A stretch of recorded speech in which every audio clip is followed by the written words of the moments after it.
বিকালের নাস্তা এভাবে ঝটপট তৈরি করে ফেলুন মুসমুসে ও ক্রিসপি চিকেন ফ্রাই এবং পরিবেশন করুন টমেটো সসের সাথে।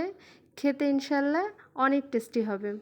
প্রথমেই আমি চিকেন ফ্রাইয়ের জন্য চিকেনটা খুব পাতলা ও লম্বা করে কেটে নিয়েছি।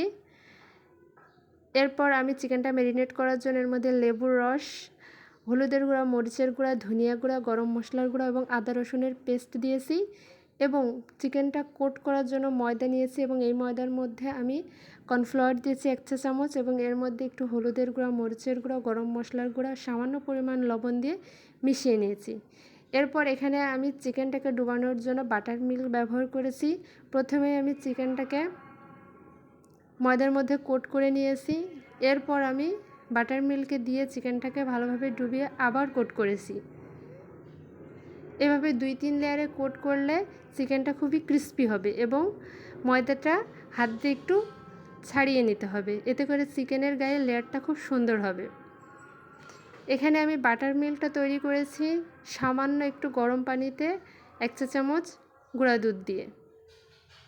এরপর আমি কড়াইতে তেল দিয়েছি, তেলটা গরম হয়ে আসলে এর মধ্যে আমি চিকেনের পিসগুলো দিয়ে দেব এবং লো হিটে চিকেনটা ফ্রাই করে নেব। হাই হিটে দিলে চিকেনের ভিতরটা কাঁচা থাকবে এবং উপর থেকে পুড়ে যাবে। এজন্য আমি খুব লো হিটে চিকেনগুলো ফ্রাই করে নিয়েছি। এখানে আমি হলুদের গুঁড়া ব্যবহার করেছি চিকেনের কালারটা যাতে একটু সুন্দর হয়। এটা অপশনাল, আপনারা ইচ্ছা করলে নাও করতে পারেন ব্যবহার।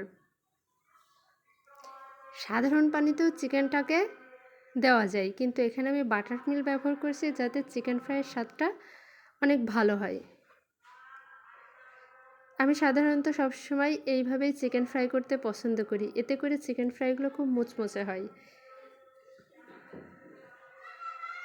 এবং ক্রিস্পি হয়। চিকেনের পিসগুলো ছোট করলে আমার কাছে মনে হয় চিকেনটা খুব ক্রিস্পি ও মুচমুচে হয়। এরপর আমি একটা কাঁটা চামচের সাহায্যে চিকেনগুলো খুব ভালোভাবে উল্টে পাল্টে নেব। দেখেন আমার চিকেনের প্রতিটা পিসই অনেকটা ক্রিস্পি হয়েছে এবং ময়দার লেয়ারটা খুব ভালোভাবে সেট হয়েছে।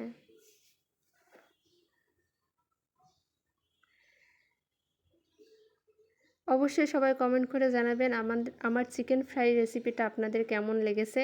ভালো লাগলে অবশ্যই সবাই ট্রাই করে দেখবেন।